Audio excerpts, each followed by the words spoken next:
마가복음 2장 되겠습니다.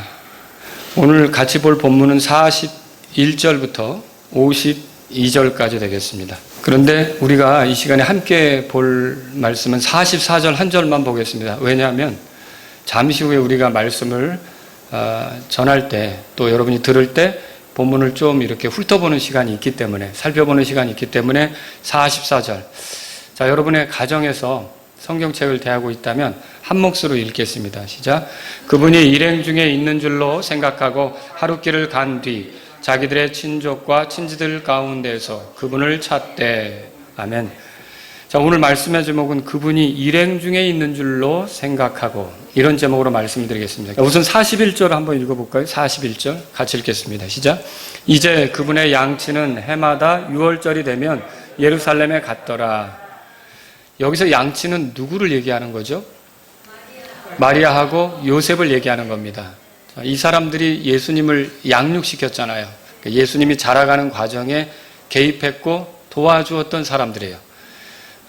부모 역할을 어떻게 보면 했는데, 요셉은 직접 낳는데 기여하지는 못했지만, 그럼에도 불구하고 양육하는 데는 아버지로서 이렇게 이제 역할을 해간 거죠. 그래서 양치인 이렇게 표현했어요. 근데 이 사람들이 해마다 6월절이 되면 예루살렘에 올라갔다, 그렇게 말하고 있어요. 그러면 왜 예루살렘에 올라갔겠어요? 그 율법의 관례를 따라서 이스라엘 남자들은 1년에 3차씩 하나님께 나아가야 되잖아요. 이제 그 중에 큰 절기가 6월절, 그 다음에 오순절, 그 다음에 이제 장막절, 이렇게 있는데 6월절이 되면 올라가는 거예요, 예루살렘으로. 그리고 가족들도 같이 데려가는 거죠. 42절 보세요. 42절 읽겠습니다. 그분께서 12살 되셨을 때 그들이 그 명절의 관례대로 예루살렘에 올라갔다가 그분은 이제 예수님이죠. 그럼 오늘 일어날 사건은, 오늘 우리가 살펴볼 사건은 예수님이 12살 때 일어난 일이다, 그렇게 보시면 되겠어요. 12살이라 그러면은 우리나라 나이로, 그러니까 초등학교 5학년이지만 서양식으로는 초등학교 6학년 정도 이렇게 해당한다고 보시면 되겠죠. 요 나이 시기에 우리 교회도 보면 이제 예송이도 있고 민지도 있고 이런 그 시기에 요 사건이 있었다, 그렇게 보시면 됩니다. 그 나이에 그런 일이 있었다 보시면 되겠어요. 자, 요셉과 마리아가 이제 명절에 올라가는데, 요 올라가는 걸 좀 생각해 볼 필요가 있어요. 처음에, 자, 이 두 사람이 살던 곳이 어디죠? 나사렛이죠.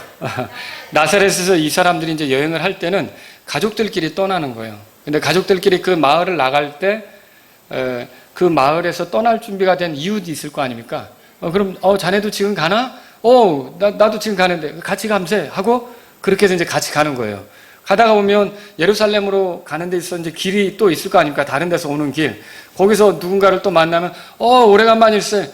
자네도 지금 예루살렘에 가는가? 그러네. 같이 감세. 이렇게 해서 가면서, 지인이라든지 아니면 친족들 있을 거 아닙니까? 흩어져 사는. 그런 지인들, 친족들을 만나는 거예요. 점점 이렇게 가다 보면 예루살렘 가까운 데 갔을 때는 어떻게 됐을까요? 굉장히 많아지겠죠. 이렇게 많아져서, 이제 굉장한 그런 어떤 그 거대한 무리가 되는 거예요. 그 순례자의 무리가 돼서, 그래서 여러분이 시편에 보면은 올라가는 노래라고 이렇게 그 시편에 나오는 게 있어요. 그러게 이제 명절 때 예루살렘으로 올라가면서 이제 그런 노래들을, 그 시편에 나온 노래들을 부르면서 다 같이 이렇게 이제 하나님 만나러 이제 성전에 간다고 즐거워하면서 올라가는 거죠. 그걸 생각해 볼 수 있겠죠? 그리고서 이렇게 한 다음에 이제 명절이 끝난 다음에 어떻게 되느냐? 반대로 출발할 사람들이 또 처음에는 적었지만 여기 떠날 때는 굉장히 많아요. 그죠? 이렇게 많은데, 자네 준비됐나? 나 가려고 그러는데, 같이 감세 하고서 이제 많은 무리가 떠난단 말이에요. 근데 이렇게 떠날 때 가면서 점차로, 잘 가게, 또 다음 명절에 만나 하면서 하나씩 이제 찢어질 거 아닙니까?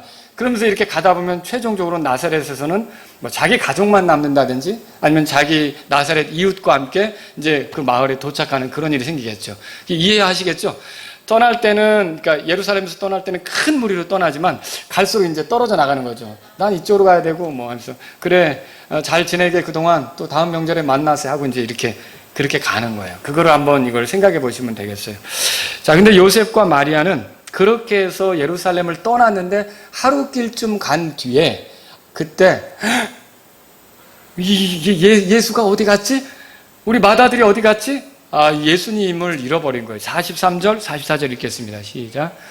그 날들을 채우고 돌아갈 때 아이 예수님은 뒤에 남아 예루살렘에 머무셨더라. 요셉과 그분의 어머니는 그것을 알지 못한 채 그분이 일행 중에 있는 줄로 생각하고 하루 길을 간 뒤 자기들의 친족과 친지들 가운데서 그분을 찾되, 야, 이게 이제 당황스럽죠. 마땅히 함께 있을 줄로 알았는데, 근데 왜 이런 줄 아세요? 많은 무리가 가잖아요. 그러니까 어울려서 이렇게 가다 보니까 그 중에 어딘가에는 섞여 있을 줄로 생각을 하는 거예요. 근데 이제 조금씩 떨어져 나갈 거 아닙니까? 하루 길쯤 갔는데 보니까 예수님을 찾는데 예수님이 안 계신 거예요. 그러니까 이제 여기서 우리 예수 못 봤어요? 우리 예수 못 봤어요? 이렇게 이제 친족들에게 물었던 거죠. 지금 그 상황을 생각해 보시면 될 수 있어요. 이걸 볼 때 우리가 예수님의 어떤 어렸을 때, 12살 때 성품이라 그럴까? 이런 거를 좀 그려볼 수가 있어요. 그게 뭐냐면, 이 예수님이 굉장히 이렇게 사람과 어울리는데, 거부감이 없는, 그러니까 사람들하고 잘 친숙하고 잘 어울리는 분이시다. 그런 걸 생각해 볼 수가 있어요. 그러니까 여기까지 오는 동안은 어딘가에 누구랑 얘기하며, 어딘가에 누구랑 같이 지내며 오고 있을 거야 라고 했는데, 이제 필요해서 찾으니까 없었던 거죠. 여러분 52절 보세요. 52절 읽겠습니다. 시작. 예수님께서는 지혜와 키가 자라며 하나님과 사람에게 더욱 호의를 입으시더라. 하나님과 사람에게 호의를 입으셨다고 되어 있는데요. 그러니까 예수님은 사람을 대하는데 거리를 두지 않았어요. 왜 오늘날 막 컴퓨터만 하고 대인기 피칭에 빠지고 막 그런 아이들 있잖아요. 다른 사람들하고 잘 어울리지 못한 그런 형편이 아니었던 거죠. 이 정도로 올 때까지 마리아하고 요셉은 의당 잘 있겠거니라고 생각했어요. 여기서 누구랑 얘기를 하든 누구랑 어울리든 잘 있다가 우리 부르면 나타날 줄로 이렇게 생각한 거예요. 예수님에 대해서 성경에 말하기를 그분은 거룩하시고 해가 없으시며 더러움이 없고 죄인들과 분리되신 분이다. 성경에 나온 말이에요. 그런데 그렇다고 해서 그분이 스스로 죄인들과 어울리는 것에 대해서 거부하거나 아니면 사람들이 다가오는 것에 대해서 불편하게 생각하거나 또 사람들과 함께 먹는 것에 대해서 못마땅하게 생각하거나 그런 분은 아니셨다는 거죠. 굉장히 사람들하고 잘 어울리셨던 분이라는 걸 알 수 있어요.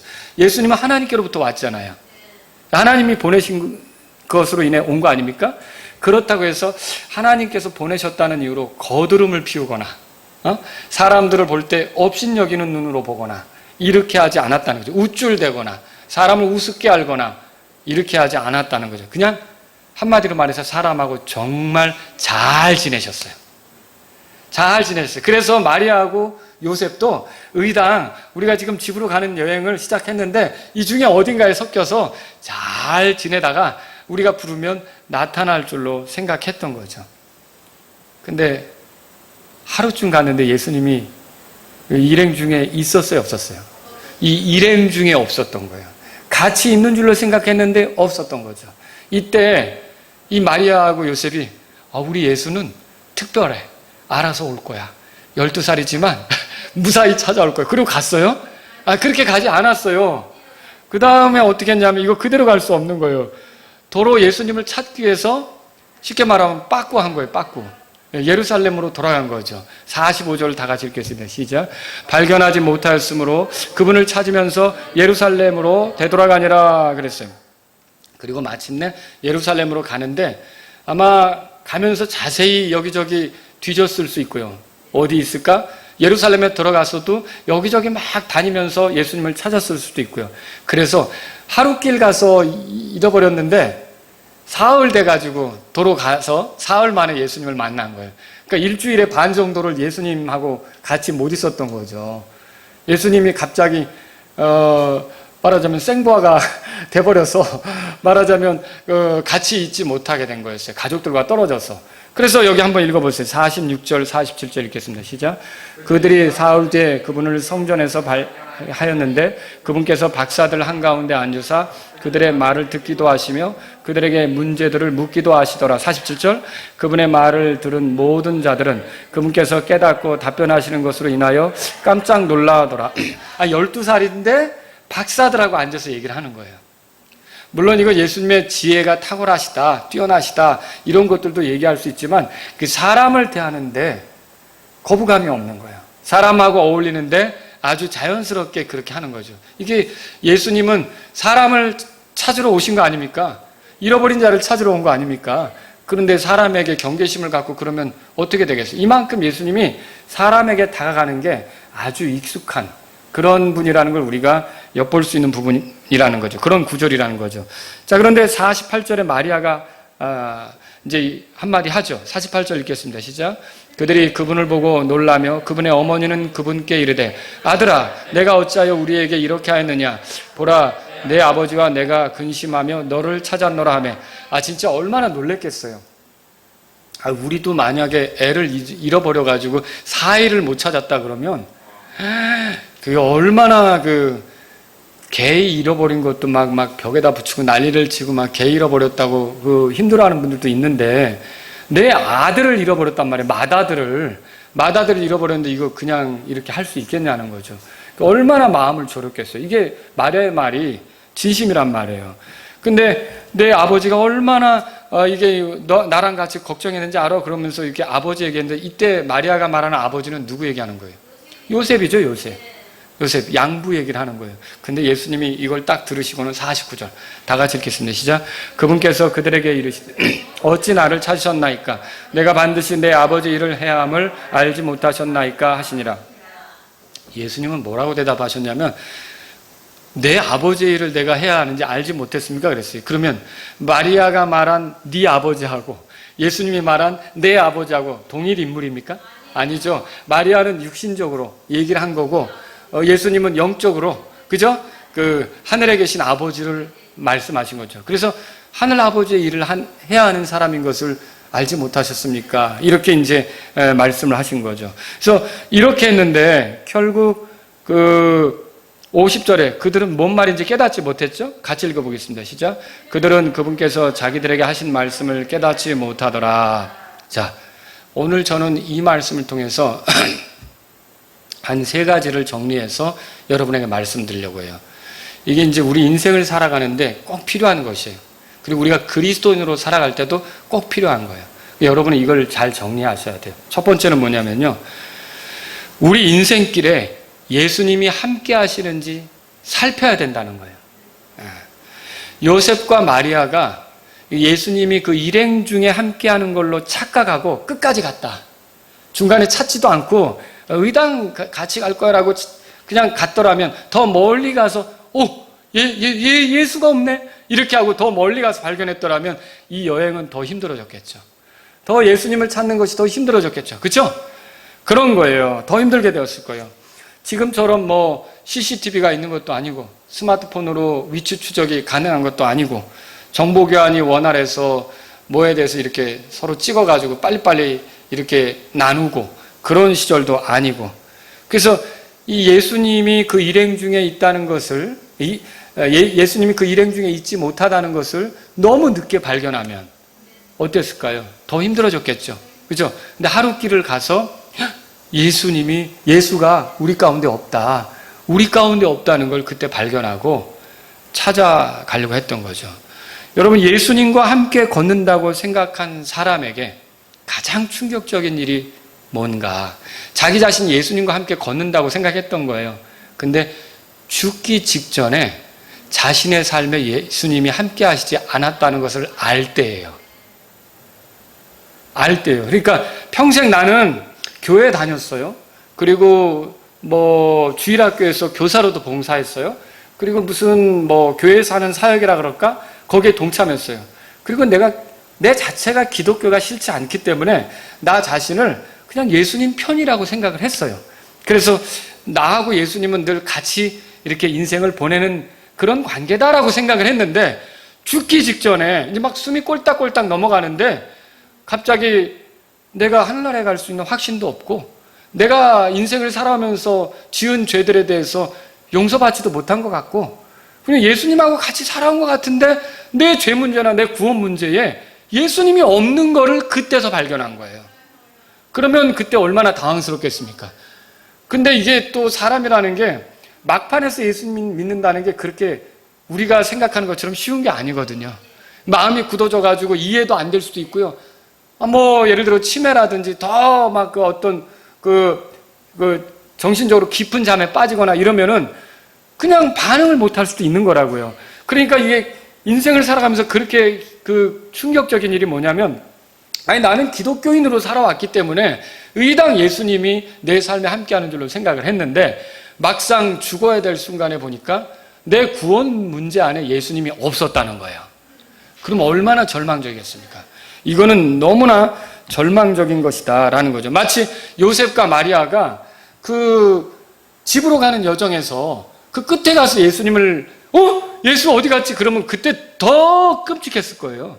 그나마 하룻길을 가서 아직 제가 알기로는 예루살렘에서 나사렛까지는 한 130km 정도 되거든요. 그러면은 보통 4km 1시간 걷는다고 하면 뭐 하룻길을 가가지고 그렇죠. 거의 그 정도 간 건데 앞으로 더 많이 가야 되는데 그렇게 가다가 예수님이 없는 걸 알았다면 이거 얼마나 이렇게 힘들게 예수님을 찾으러 다녀야 했겠냐는 거죠. 저도 개인적으로 이제 제 자신을 좀 돌아봅니다. 저도 어려서부터 교회 다녔단 말이에요. 그리고 주일학교도 보내고요. 그리고 뭐 여러 가지 뭐 음악 활동도 하고 교사도 하기도 하고요. 그런데 제가 어느 날 제 구원에 있어서 하늘나라 갈 수 있는 확신이 없는 거예요. 그리고 제 죄들이 어떻게 용서되는지 그것이 불안하니까 이게 하나님의 심판과 죽음에 대해서 두려움이 있는 거죠. 근데 그거를 제가 그러니까 이제 청년 시절 이제 막 학교 졸업하고 이제 청년 시절 이렇게 보낼 때 청년 시절에 그거를 발견한 거예요. 근데 만약에 제가 죽기 직전에 그걸 발견했다면 예수님이 내 삶에 안 계시다는 걸 죽기 직전에 발견했다면 저는 엄청난 그런 그 충격에 빠졌겠죠. 근데 지금은 감사해요. 그거를 빨리 발견하게 하셔서 그래도 그때 예수님을 찾을 수 있도록 그리고 예수님께로 갈 수 있도록 그렇게 인도하신 하나님을 찬양합니다. 여러분은 어떠신지 모르겠어요. 너무 늦기 전에 예수님과 함께 걷는지 살피려고 해서는 안 되고요. 바로 지금 정말 나는 예수님과 함께 걷고 있는지 예수님이 일행 중에 있는지 이렇게 마리아하고 요셉이 더듬어 본 것처럼 우리도 너무 늦기 전에 내 구원의 이 부분에 있어서 나의 구원에 있어서 이 구원 문제 예수님이 정말 함께 하시는지 여러분 이걸 살펴볼 필요가 있다는 거죠. 그렇지 않겠습니까? 그런데 그런 어떤 살펴보지도 않고 그냥 의당 있을 걸로 착각하고 간다. 그러면 나중에 어떻게 되는 거예요? 정말 끔찍해지는 거죠. 끔찍해지는 거예요. 교회에게도 끔찍한 일은 뭐냐면요. 예수님이 함께하지 않는데 그냥 여러 가지 일들만 교회가 해나가는 거예요. 주님이 부재 중인데 그냥 예수님이 함께 하겠거니라고 착각하고 왜냐하면 십자가도 있고 성경책도 보고 그 다음에 뭐 예배 드린다고 모이고 설교도 있고 이렇게 하니까 의당 교회가 예수님이 함께 한다고 생각하고 그냥 가는데 어떤 경우는 착각 속에 있는 경우가 있다는 거죠. 이 마리아하고 요셉이 여행하는 그 일행 중에 예수님이 없었던 것처럼 이 교회 안에도 예수님이 없을 수가 있다는 거죠. 그러면 저한테 이렇게 또 물어보실 수 있죠. 아니 목사님 어떻게 교회 안에 예수님이 없을 수가 있죠? 근데 계시록 3장에 보니까 라오디게아 교회라고 들어보셨어요? 분명히 교회예요. 분명히 주님이 그 교회를 생각해서 편지까지 보내셨어요. 회개도 촉구하셨다고요. 근데 라오디게아 교회의 문제는 뭐예요? 주님을 문 밖에 세워둔 거 아니에요. 그래서 계시록 3장에 뭐라 그랬어요? 내가 문을 두드리니 문을 열어다오. 그래서 내가 너하고 들어가서 교제 좀 하자. 같이 먹고 마시자. 그런 거 아닙니까? 그러니까 이 교회는 교회라는 간판을 걸었고 교회라는 모임으로 모이지만 예수님은 밖에 세워둔 거예요. 그러면 그 교회 모임 안에 예수님이 있는 거예요? 없는 거예요? 없는 거라고 할 수 있는 거죠. 이런 식의 교회가 될 수도 있다는 거죠. 오늘날 예수 그리스도의 영광을 드러내려 하지 않는 교회. 예수님이 없는 교회예요. 또 한 혼이라도 죽게 인도하려는데 관심이 없는 교회. 그리고 건전한 교리를 존중하지 않는 교회. 이런 교회는 예수님이 없는 거죠. 그래서 뭐라 그럴까요? 예를 들어 동성애도 지지하는 교회가 생기더라고요. 동성애에 대해서 축도하는 목사도 생기더라고요. 거기에 대해서 지지하고, 이런 교회는 과연 예수님이 있다고 이게 할 수 있느냐는 거죠. 자기들끼리 예수님이 있다고 생각하면 착각이죠. 그러니까 이게 어떻게 가능하죠? 동성애라고 하는 죄를 버젓이 짓고 있는데 하나님께서 복을 주시도록 축도한다? 축복기도 한다? 아니, 죄를 축복해달라고 이렇게 비는 것이 어떻게 그게 가능하죠? 이러면서 하나님이 함께 하신다? 예수님이 우리 가운데 계신다? 이거는 큰 착각이죠. 그 일행 중에 예수님이 없었던 것처럼 그렇게 하는 교회는 예수님을 문 밖에 세워두고 자기들끼리 지지고 볶고 하면서 교회인 것처럼 하는 그런 꼴이 된다는 거죠. 그러니까 교회도요, 정말 이게 예수님이 함께 하는가? 우리도 늘 우리 교회에 주님이 함께 하시고 있는가? 이런 것들을 살피면서 갈 필요가 있다는 것이죠. 자, 어떤 사람은 자기가 하는 주님의 일이라는 것 때문에 그 주님이 함께 하시고 있다고 착각할 수 있어요. 그러니까 일 때문에, 자기가 봉사하는 거, 이런 것 때문에. 저도 예전에 음악 사역을 하고요. 그다음에 교육이죠. 아이들을 교회에서 가르치고요. 이렇게 하니까 예수님이 나하고 함께 한다고 당연히 생각했는데 나중에 알고 보니까 함께 하시지 않은 걸 제가 알게 된 거죠. 제가 함께 하지 않은 걸 알게 된 거죠. 그때 참 마음이 힘들어지고 그렇더라고요. 어떻게 내 구원 문제를 해결받아야 되나. 자, 우리 그리스도인들도 돌아보셔야 돼요. 구원받은 삶에는요, 예수님이 함께 하시는 거예요. 구원받은 삶에는. 성령님이 그 증거죠. 그죠? 하지만 내 삶에 그분을 의지하지 않고 이게 하나님께 나아가는데 나 혼자 나아가고 내 어떤 사역이라는 거, 일이라는 걸 의지하면서 하나님이 날 받으실 거라고 생각하고, 그러면 거기에 예수님이 함께 하십니까? 함께 하지 않는다는 거죠. 우리는 어떤 일을 하기 전에 또 자주 물어야 돼요. 여러분, 그리스도인인데 그리스도인은 분명히 주님이 함께 하시는 건 맞는데요. 그게 또 그 증거가 성령님인데요. 그런데 이렇게 함께하는 삶도요, 때로는 틀어질 수가 있어요. 틀어진다는 말이 뭐냐면 두 사람이 합의하지 않고서는 함께 걸을 수 없다 그랬잖아요. 근데 주님의 뜻은 이건데 나는 엉뚱하게 간다 그러면 그거 함께 한다고 할 수 있어요? 구원 문제에 있어서는 내가 주님이 함께 하심으로 구원받은 게 맞지만 삶의 문제에 있어서는 주님께 영광 돌리는 삶이 아니라 내 멋대로 가고 있기 때문에 함께 한다고 말할 수 없는 그런 일이 벌어질 수 있다는 것이죠. 그래서 우리는 어떻게 될까요? 어떤 일을 하기 전에 주님께 물어야 되죠. 그리고 주님의 도움을 구해야 되죠.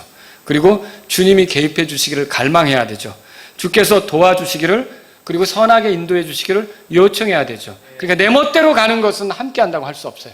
그러니까 내 생각대로 가는 것은 함께 할 수 없어요. 자, 마리아하고 요셉이 예수님이 있는 곳으로 갔잖아요.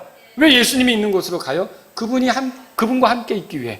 그리고 우리가 예수님의 뜻에 맞게 움직이는 것이 그분하고 함께 있기 위해서 움직이는 거예요. 무슨 말인지 알죠? 근데 그분과 상관없이 내 멋대로 가는 거, 내 생각대로 하는 거. 그러니까 예를 들어 말씀을 준비할 때도 설교를 늘 하는 거니까 의당하는 거야 라고 주님께 기도하지 않고, 주님이 개입해 주기를 원치 않고, 그러니까 주님을 구하지 않는 거예요. 반주를 하는데 늘 반주하는 거야 하니까 주님의 은혜를 주시기를 구하지 않고 주님의 도움을 구하지 않고, 그러면 내가 스스로 걸어가는 꼴이 되는 거죠. 그래서 우리의 삶에는 매 순간순간 주님께 도움을 구하며 주님이 내 삶에 개입하셔서 나를 선하게 인도해 주시도록, 이끌어 주시도록 요청하는 것이 있어야 된다는 거죠. 주님과 함께하는 사람의 특징은 기도하는 삶을 사는 거예요. 여러분, 기도하는 삶을 살아야 되는 거예요. 주님께 구하는 삶을 살아야 된다는 거죠. 근데 만약 그렇지 않고 내 힘으로만 하려고 한다, 그냥 내 느낌으로만 하려고 한다, 그러면 벌써 주님과는 거리가 멀어진 그런 상태에 있다는 거죠. 여러분, 우리는요, 이렇게 주님이 우리와 함께하고 있는지를 점검해 볼 필요, 살펴볼 필요가 있다는 것을 기억하시기 바랍니다. 두 번째로 드리고 싶은 말씀은 뭐냐면, 우리 인생길에 예수님이 함께 하시지 않는 게 큰 문제라는 거죠. 마리아하고 요셉이 예수님이 함께 하지 않는 것에 충격을 받았어요. 아니, 다른 가족이 있어요. 다른 친족이 있어요. 다른 지인이 있어요. 근데 그들이 아무리 있어도 지금 이 충격은 무엇 때문에 생긴 거예요? 예수님이 없기 때문에. 그러니까 다른 누가 있어도 예수님이 없다는 건 이 부부에게는 큰 충격이란 말이죠. 그죠?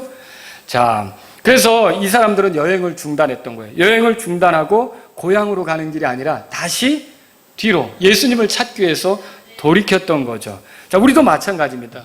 우리에게 다른 무엇이 있어도 예수님이 함께 하시지 않는 것은 가장 큰 혼란스러운 문제라는 걸 기억하셔야 돼요. 성경 기록은 이렇게 말합니다. 요한일서 5장 10절에 아들이 있는 자에게는 생명이 있고 하나님의 아들이 없는 자에게는 생명이 없느니라. 그 중요한 게 우리 구원의 문제에 있어서 중요한 게 뭐예요? 누구예요? 예수님이죠. 예수님이 내 구원 문제에 개입하지 않으면 나는 구원받을 수가 없는 거예요. 예수님의 공로가 아니면 난 구원받을 수가 없는 거예요. 내가 무슨 착한 일을 하든, 내가 무슨 봉사를 열심히 하든, 내가 얼마나 교회를 열심히 다니든, 내가 무슨 사역이라고 하는 것에 그렇게 매달리든 예수님이 내 죄 문제를 처리해 주지 않는다면 나는 구원하고는 거리가 먼 사람이 되는 거죠. 그 얼마나 당황스럽겠습니까? 그래서 우리의 생명, 이 영원한 생명, 하나님의 생명을 우리에게 가져다 주는 건 우리 직분도 아니고 우리가 해온 수고도 아니고 우리가 봉사하는 것도 아니고 우리가 교회 다닌 횟수도 아니고 바로 예수님께서 우리에게 영원한 생명을 보장해 준다는 걸 믿고 이 예수님이 내 구원 문제 안에 개입하고 계신지 들어와 계신지 이 구원 문제를 예수님이 주장하고 있는지를 봐야 되는 거죠. 예수님이 함께하지 않으면 큰 혼란이에요. 저는 예수님께서 저의 죄 때문에 이 땅에 찾아오신 구원자인 걸 믿습니다. 그리고 그분이 이 땅에 거룩하게 사신 것이 의로운 그런 사람으로서 죄가 없는 분으로서 하나님의 어린 양으로서 십자가에서 희생되기 위해서 자신을 깨끗한 허물로 준비하신 삶이라고 믿습니다. 그리고 예수님이 죽으셨을 때 그건 단지 그분이 예수님께서 자신의 어떤 잘못이나 또 어떤 실수 때문이 아니라 내 죄 때문에 예수님이 십자가에서 죽으신 것을 믿습니다. 그리고 예수님께서 십자가에서 피 흘리셨을 때 그 피가 나의 모든 죄에서 나를 깨끗하게 하는 걸 믿습니다. 그분이 죽으셨을 뿐만 아니라 부활하심으로 나의 구원자로 나의 주님으로 계시며 내가 그분을 신뢰할 때 끝까지 나를 구원으로 인도하신 분이 되는 걸 믿습니다. 이렇게 예수님의 내 구원의 영역에 있어서 함께 하신다. 여러분 이게 안전한 거죠. 그죠? 그런데 만일 예수님이 함께 하지 않고 만약에 내가 하늘나라에 들어가기 위해서 내가 모태신앙이라는 걸 의존하거나 우리 집안이 기독교인이라는 걸 기독교로 꽉 찼다고 기독교인들로 꽉 찬 집안이라고 이런 걸 의지하거나 아니면 내가 이렇게 뭐 그래도 30년 이상을 교회 다녔다는 거 이런 걸 의지하거나 그러면 그 사람의 구원 문제 예수님은 지금 멀리 있는 거예요. 그 사람은 지금 예수님이 그 구원 안에 그 사람 개인의 구원 문제 안에 같이 동행하지 않는 거라는 거죠. 그럼 그 사람은 그거 정말 큰 혼란이라는 거죠. 큰 충격이 될 수밖에 없다는 거예요. 여러분 교회에 대해서도 생각해 봅시다. 예수님이 함께하지 않는다면 교회는 큰 혼란 속에 있는 거예요. 물론 예수님은 자기 제자들에게 뭐라고 말씀하시냐면 내가 세상 끝날까지 너희와 함께 있는다. 그 말씀하셨어요. 근데 만일 교회 안에 있지만 거듭나지 못한 사람이라면 그 사람은 주님이 함께하는 사람이 맞습니까? 아니라는 거죠. 그러니까 우리에게는 교회 안에 있어도 거듭나는 게 우리 각각에게 필요하다는 거예요. 구원받아야 되는 거죠. 거듭나는 거, 하나님의 아들 되는 건 어떻게 되는 거예요? 바로 그분을 받아들인 자, 곧 그분의 이름을 믿는 자들에게는 다 하나님의 아들이 되는 권능을 그분께서 주신다 그랬잖아요. 예수님을 모셔야지만, 그리고 예수님이 없으면 거듭날 수가 없는 거예요. 그러니까 예수님이 함께하면, 예수님을 모셔드리면, 예수님이 주인이 되면 그 사람이 이제 거듭난 사람이 되는 거고 하나님의 아들로서 살아가는 사람이 된다. 그렇게 말할 수 있는 거죠. 만일 예수님이 마리아하고 요셉이 여행하는 그 일행 중에 계셨다. 그러면 아무 걱정도 안 했겠죠. 예수가 우리와 함께하고 있네. 그럼 가면 되잖아요. 그렇죠? 아무 걱정도 안 했을 거예요. 혼란스러움도 없었을 거예요. 그래서 문제는 뭐냐면 주님이 함께하느냐 함께 하시지 않느냐. 이게 중요한 거예요. 예수님의 제자들이 한 번은 예수님과 함께 배에 올랐는데 큰 폭풍이 일었어요. 그죠? 그런데 이제 막 죽게 생긴 거죠. 예수님은 또 그 시간에 그 상황 분위기도 모르시고 주무시고 계신 거예요. 그래서 제자들이 어떻게 했어요? 죽게 되니까 예수님을 깨웠잖아요. 여러분 예수님이 함께 하시는데 그게 뭐 전복이 되거나 뭐 꼬락꼬락 침몰하거나 그렇게 되겠습니까? 근데 이 사람들은 예수님이 함께 하시는 것을 좀 가볍게 생각한 거죠. 막 예수님을 흔들어 깨웠던 거죠. 여러분 상황이 어떻든 주님이 함께 하시면 그게 가장 복된 순간입니다. 여러분 그렇게 믿으십니까? 주님이 함께 하시면 다니엘의 세 친구가 불 속에 들어갔지만 하나님의 아들 같은 이가 함께 했잖아요. 가장 안전한 시간이 된 거죠. 여러분 우리가 얼마 전에 우리가 두려워하지 말아야 될 이유들에 대해서 성경을 통해서 두려워하지 말라 들어보셨죠? 주님의 명령. 그런데 이 명령이 왜 있냐면 주님이 함께 하신다는 약속을 하기 때문에 우리가 두려워하지 않을 수 있다는 걸 이사야서 43장을 통해 들었잖아요. 그리고 주님이 우리와 함께 하시는 거죠. 그래서 중요한 것은 우리 교회에 주님이 함께 하시느냐 그거예요. 또 내가 개인적으로 살아가는 날에 주님이 함께 하시느냐 이거예요. 주님이 함께 하지 않는데 무작정 나아가는 것은 후회하는 거죠. 근데 이제 제가 이렇게 설교하면 목사님은 이미 예수님 믿는 사람 안에는 주님이 함께하는 거 아닙니까? 라는 측면에서 저에게 물어올 수 있어요. 여러분 우리가 구원의 문제고 하나님의 자녀로서 그리고 영원한 생명을 얻은 거에 있어서는 우리가 주님과 함께하는 게 맞습니다. 그거 제가 그 얘기하는 게 아니에요. 한번 디모데후서 4장 찾아보세요. 디모데후서 4장. 그런데 제발 성경을 읽을 때 하나만 읽고 그쪽으로만 생각하면 안 되는 거예요. 그래서 늘 편협한 얘기가 나오는 거예요. 한쪽으로만 해석하는 이야기가 나오는 거라는 거죠. 디모데후서 4장 보세요. 22절에 바울이 디모데에게 이렇게 말해요. 그러면 바울 그리스도인 맞죠? 그러면 디모데는요? 디모데도 그리스도인이고 목사죠. 그죠? 에베소 교회 목사 아닙니까? 그러면 디모데는 구원 받았을까요? 당연히 구원 받았죠. 주님이 함께 하시는 사람 맞아요? 당연하죠. 함께 하시는 사람이죠. 근데 22절에 뭐라고 인사합니까? 다 같이 읽겠습니다. 시작. 주 예수 그리스도께서 네 영과 함께 하시기를 원하노라. 은혜가 너희와 함께 있기를 원하노라. 그러면 주 예수 그리스도께서 네 영과 함께 있기를 원한다고 했다면 물론 함께 하시는 주님이시지만 계속 함께 하는 게 필요하다는 말 아닙니까? 그죠? 그래서 이건 뭘 얘기하는 거예요? 내가 구원받았고 하나님의 자녀고 그런 측면에서 하나님이 나와 함께 하시는 게 맞지만 내가 순간순간 하나님의 뜻에 일치되게 걷지 않으면 나는 하나님과 함께 하는 게 아니라 내 멋대로 가는 게 되는 거죠. 그러면 내가 하나님과 함께 하려면 어떻게 돼요? 하나님의 뜻에 맞춰야 되죠. 마리아하고 요셉이 예수님 있는 곳으로 찾아가듯이 내가 예수님 있는 곳에 내가 있어야 되고 예수님이 원하는 곳에 나도 원해야 되고 예수님 뜻이 내 뜻이 돼야 예수님하고 함께 하는 거죠. 여러분 그렇게 믿으십니까? 이거를 우리에게 지금 가르쳐주고 있는 거예요. 그래서 그냥 나는 이미 주님이 함께 하는데 그거 모르는 게 아니에요. 주님이 함께 하는데 제가 드리는 말씀은 그러나 인생을 살아가면서 결정해야 될 때, 선택해야 될 때, 수고해야 될 때, 섬겨야 될 때 그런 모든 순간들마다 내 멋대로가 아니라 주님의 뜻에 맞추어서 주님이 함께하는 그런 삶을 경험하라는 뜻으로 말씀드리는 거라는 거죠. 그래서 우리에게 중요한 건 뭐예요? 주님이 함께 하시는 거고요. 주님이 함께 하시지 않으면요 당황스럽게 되고 혼란스럽게 되는 거예요. 마리아하고 요셉이 그 일행 중에 예수님이 함께 하지 않는 걸 알았을 때 얼마나 놀랬겠어요. 그러니까 우리도요 우리가 살아가다가 늘 주님과 함께하고 있는지를 살펴야 되고요. 만약에 주님이 함께하는 삶이 아니라 내 멋대로 고집스럽게 가고 있다면 우리는 그때 그거 발견하면 놀랄 수밖에 없는 거죠. 그때는 어떻게 될까요? 세 번째입니다. 세 번째 드리고 싶은 말씀은 우리 인생길에 예수님이 함께하지 않으면 부지런히 그분을 찾아야 됩니다. 부지런히 그분을 찾아야 돼요. 요셉과 마리아는 일행 중에 예수님이 없다는 사실을 알았을 때 아이고 그래도 하나님이 사람이 되셨는데 집에 못 오려고 다 찾아올 거야 이러고 갔어요? 아니에요. 예수님 찾으러 다시 예루살렘 방향으로 올라갔던 거죠. 예수님 찾으러. 그러면서 가면서 여러분 상상해 보세요. 예루살렘에서 내려오는 사람이 있어요. 나는 이제 예루살렘 쪽으로 가는데 집으로 가기 위해서 내려오는 사람이 있을 거 아니에요. 명절 마치고. 그러면 그런 사람을 만날 때마다 뭐라 그러겠어요? 혹시 우리 예수 보셨어요? 어디서 본 것 같은데? 또 누군가에 가서 혹시 우리 예수 보셨어요? 아니요. 또 가다가 우리 예수 보셨어요? 아는 사람을 만난다면 그렇게 끊임없이 예수님을 찾으면서 가지 않았겠습니까? 그죠? 여러분 아가서 읽어보면 술람미 여자가 자기 사랑하는 남자를 찾을 때 그렇게 애틋한 마음으로 찾아가는 거 읽어보신 적 있죠? 아가서 3장 1절에 내 혼이 사랑하는 이를 너희가 보았느냐 이렇게 하면서 찾아다니는 것을 성경에서 묘사하고 있다고요. 그런 것처럼 마리아하고 요셉도 어떻게 했을까요? 우리 맏아들 예수 봤어요? 우리에게 소중한 아들 예수 봤어요? 우리에게 귀한 아들 예수 봤어요? 라고 얼마나 찾아다녔겠냐는 거죠. 그러다가 어떻게 된 거예요? 마침내 예수님을 만나게 된 거죠. 여러분 오늘날 우리가 그리스도인으로 살아가면서 내가 지금 주님과 함께하지 않으면서 엉뚱한 방향으로 가고 있다.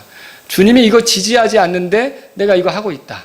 이게 이런 식으로 가게 되면 이 일에는 주님이 함께하지 않는 거다라고 판단되었을 때는 어떻게 되느냐? 무작정 갈 게 아니라 멈춰야 돼요. 멈추고 어떻게 돼요? 주님의 뜻을 구하는 쪽으로 가야 되는 거죠.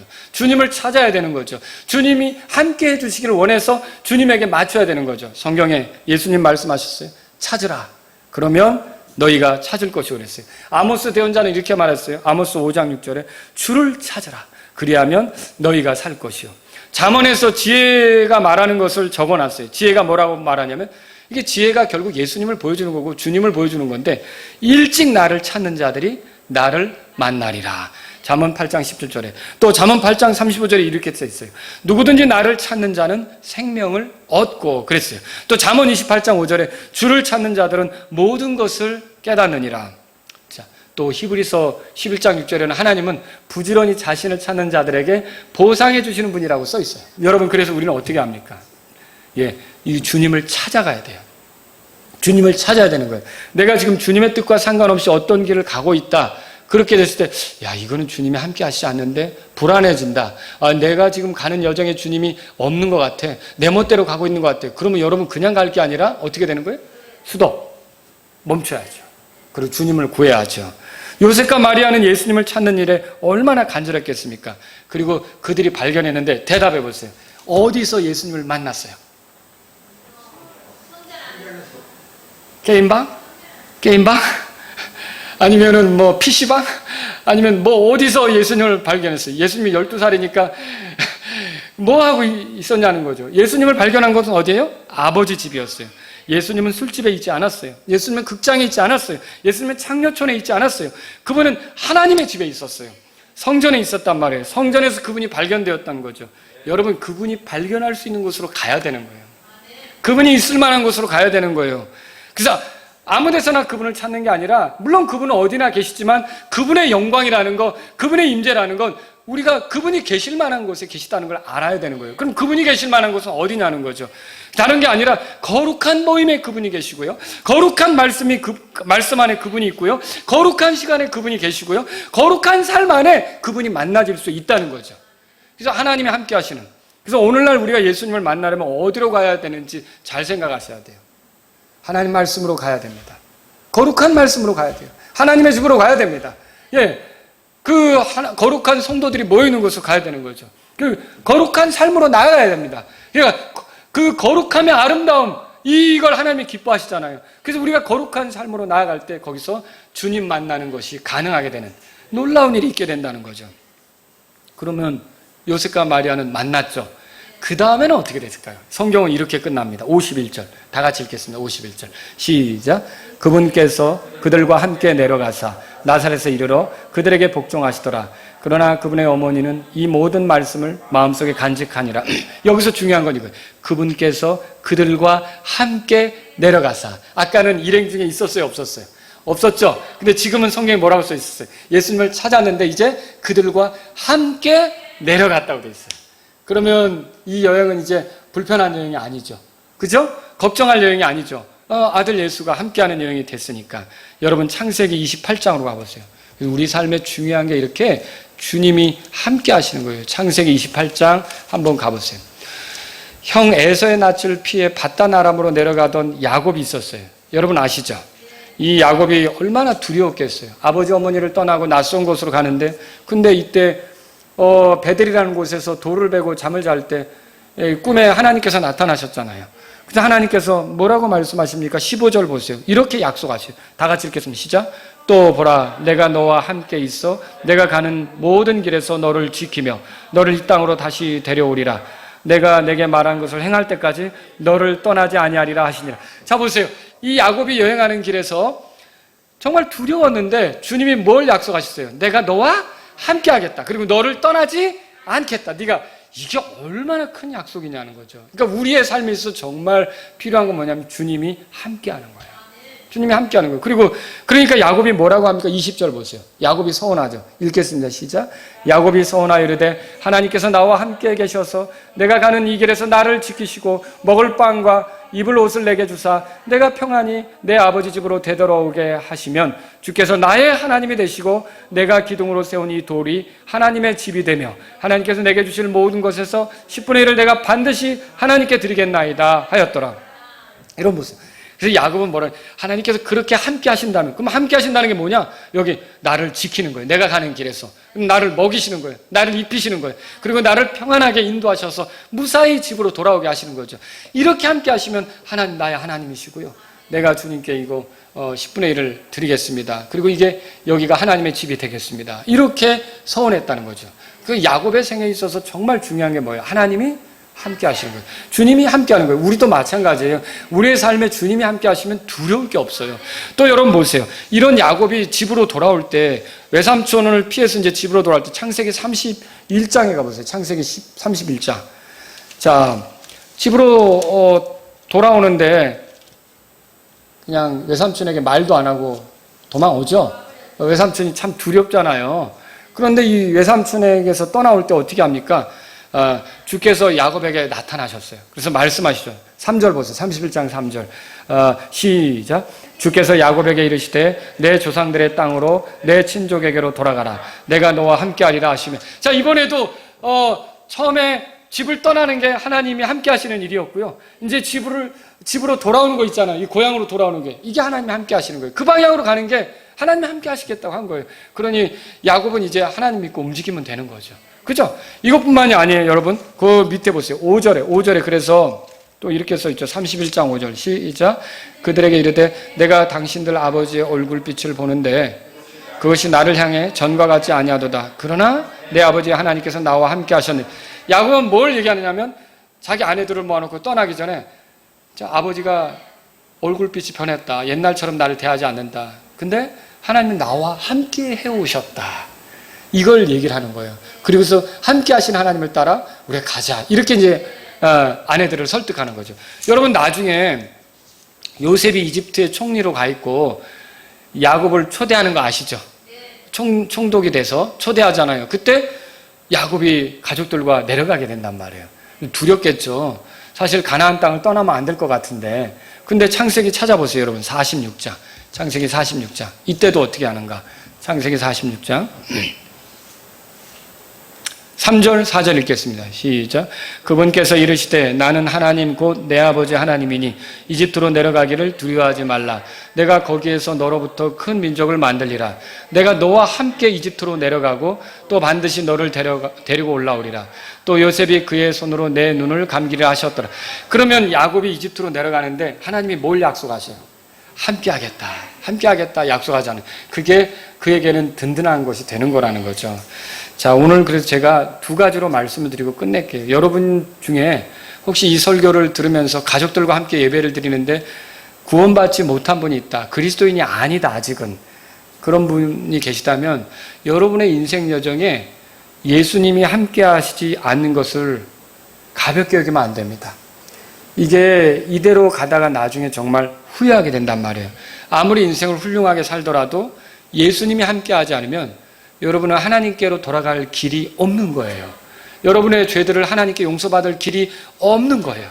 지옥에서 건져질 길이 없는 거예요. 한나라로 들어갈 길이 없는 거예요. 그래서 예수님이 여러분의 삶에 있어야 된다는 것을 가볍게 생각하지 말고 진지하게 예수님을 나의 구원자와 주님으로 받아들이실 수 있기를 바랍니다. 아니, 종교적으로 사는 분들도 있을 수 있어요. 교회를 오래 다녔기 때문에, 그리고 내가 교회에서 무슨 직분을 맡았기 때문에 스스로 나는 주님과 함께 걷고 있는 거겠거니 이렇게 생각하는 분들이 있을 수 있는데, 만일 내가 죄들을 용서받고 하나님께 받아들여지는 데 있어서 예수님이 아닌 다른 게 나와 함께 있다면 여러분은 정신을 바짝 차려야 돼요. 너무 늦게 이게 아니었구나를 생각하기 전에 지금 이게 아니었구나. 내 구원의 문제에 있어서 내가 교회 다닌 이력이나 혹은 내 직분이나 내가 어떤 봉사하는 게 중요한 게 아니라 예수님이 중요한 거구나. 이거를 알고 만약 내 구원 문제에 예수님이 계시지 않는다면 예수님, 나의 구원을 위해 예수님이 내 구원자가 되심을 믿습니다. 예수님, 나의 죄들이 용서되는데 예수님의 피면 충분하다는 걸 믿습니다. 예수님, 내가 하나님의 자녀가 되는 데 있어서 예수님의 죽으심과 부활이면 충분합니다. 내가 예수님을 받아들입니다. 이렇게 예수님을 내 인생 여정에 모셔드리실 수 있기를 바랍니다. 그래야 나중에 후회하지 않아요. 그래야 나중에 당황하지 않는다고요. 두 번째로, 여러분이 그리스도인이라면 모든 일을 할 때마다 기도로 시작하라고 말씀드리고 싶어요. 주님의 은혜를 구하고 도움을 구하면서 기도로 시작하십시오. 그리고 기도만 할 게 아니라 내 기도가 또 하나님의 말씀과 맞는지도 비춰봐야죠. 왜냐하면 내가 기도만 하고 행동은 하나님 말씀과 상관없이 가면 안 되잖아요. 그렇죠? 그러므로 하나님 말씀에 맞게 가고 있는가. 그래서 주님 없이 어떤 일을 하려고 하지 마십시오. 직장일이든지 사람과의 관계든지 연구든지 또 어떤 성과물을 내는 거든지 교회에서의 섬김이든지 봉사든지 누구를 복음으로 인도하는 것이든지 어떤 영역이었든지 주님과 함께 하려고 여러분 이제 마음을 새롭게 하셔야 돼요. 그리고 주님과 함께 한다는 건 어떻게 나타납니까? 그분께 구해야죠. 주님, 제 삶에 개입해 주세요. 주님, 저 혼자 힘으로 할 수 없어요. 주님, 도와주세요. 주님, 이것이 주님께 영광이 되도록 주님께 잘 맞춰지게 도와주세요. 주님, 내 뜻으로만 걸어가지 않게 해주세요. 그러니까 제가 말씀드리는 지금 이 함께하는 문제는, 그리스도인에게 해당하는 함께하는 문제는 여러분이 이미 함께하는 게 맞아요. 성령님이 계신 게 그 증거죠. 근데 제가 덧붙여서 아까 바울이 디모데에게 얘기한 것처럼 함께하는 문제를 얘기하는 건, 우리가 그리스도인이라도 주님의 뜻이 여긴데 내가 다른 방향으로 걸어가면 그건 지금 다르게 가고 있는 거거든요. 그죠? 그러면 어떻게 되겠어요? 주님의 뜻이 내 뜻이 돼야 되죠. 주님의 관심이 내 관심이 돼야 되고, 주님이 있는 곳이 내 있는 곳이 돼야 되고, 주님이 원하는 것이 내 원함이 돼야 되고, 이렇게 할 때 같이 가는 거죠. 그렇죠? 그래야 합의가 돼서 주님과 함께 하는 거예요. 이런 삶을 통해서 이게 주님의 함께 하심이 실질적으로 경험될 때 나중에 후회하지 않게 된다는 거죠. 근데 이게 아니라 나는 주님을 믿어요. 나는 주님을 의지해요. 주님이 나의 구원자라고 고백도 한단 말이에요. 그런데 실제로 선택하거나 결정할 때는 주님에게 묻지 않아요. 내가 그냥 내 좋은 대로 선택하는 거예요. 내 기호대로 선택하는 거예요. 내 취향대로 선택하는 거예요. 내가 원하는 대로 선택해 가는 거죠. 그러면 그 삶에는 주님이 거기에 계시는 거예요, 안 계시는 거예요? 그게 그 사람을 힘들게 한다는 거예요. 그게 그 사람을 당황스럽게 한다는 거예요. 그걸 깨달았을 때는 어떻게 될까요? 당장 멈추고 돌아가야 되는 거죠. 여러분 가운데 지금 뭔가 일을 벌리고 뭔가를 하는데 이거 주님이 원하는 게 아닌데 라고 생각하는 게 있다면 더 지속할 생각을 하지 말고요. 중단하시며 주님의 뜻을 구하실 수 있기를 바랍니다. 그러니까 주님께 기도하는 것이 우리가 주님과 함께하며 주의 말씀대로 나아가려고 하는 것이 주님과 함께하는 거예요. 주님이 우리에게 맞추는 게 아니라 우리가 주님께 맞춰야 되는 거예요. 주의 말씀을 우리에게 뜯어 고쳐서 우리에게 맞추려고 하는 게 아니라 주의 말씀은 변하지 않는 거예요. 영원한 거예요. 동일한 거예요. 우리 자신을 주님의 말씀에 맞추려고 하는 것이 곧 주님과 함께하는 거라는 거죠. 그래서 우리 인생 중에 예수님이 없네? 이렇게 마리아하고 요셉처럼 당할 게 아니라 처음부터 우리가 예수님이 함께하는 거, 그런 것을 원해서 예수님께 도움을 구하고 주의 말씀을 구하고 그런 삶이 될 수 있기를 주의 이름으로 바랍니다. 우리 이 시간 기도하겠습니다. 여러분이 집에서 잠깐 말씀을 들으셨다면 무릎을 꿇으시든지 의자에 앉으시든지 일어서시든지 편하게 주님께 기도하십시오. 하나님, 성령님을 통해 저와 함께 해주셔서 감사합니다. 구원받고 내 구원의 문제, 죄 용서 문제 예수님이 함께 하셔서 감사합니다. 제가 나중에 당황하지 않도록 저를 지옥에서 건져주시고 예수님이 내 주인으로 함께 해주셔서 감사합니다. 그런데 하나님, 제가 살아가는 동안 계속해서 주님과 함께 하기를 원합니다. 주님의 뜻에 맞추기를 원합니다. 주님과 함께 걷기를 원합니다. 주님께 기도하는 생활로 주님의 뜻을 구하며 주님께 맞추기를 원합니다. 제가 계속적으로 주님과 함께하는 삶을 살면서 언젠가 내 삶에 주님이 함께하지 않네 라고 당황하지 않도록 순간순간 저를 인도해 주세요. 이런 마음이 있다면 여러분 이 시간 기도하십시오. 그리고 여러분 가운데 구원받지 못한 분이 계시다면 나중에 당황하지 않도록 주여, 예수님이 내 구원 문제에 들어오시기를 원합니다. 내 죄 용서받는 문제에 들어오시기를 원합니다. 내가 하늘나라 가는 문제, 지옥에서 건져지는 문제에 예수님이 들어오시길 원합니다. 십자가로 나의 죄값을 지불하신 예수님이 찾아오시길 원합니다. 이렇게 예수님께 요청하시기 바랍니다. 잠깐 우리 기도하는 시간을 갖겠습니다.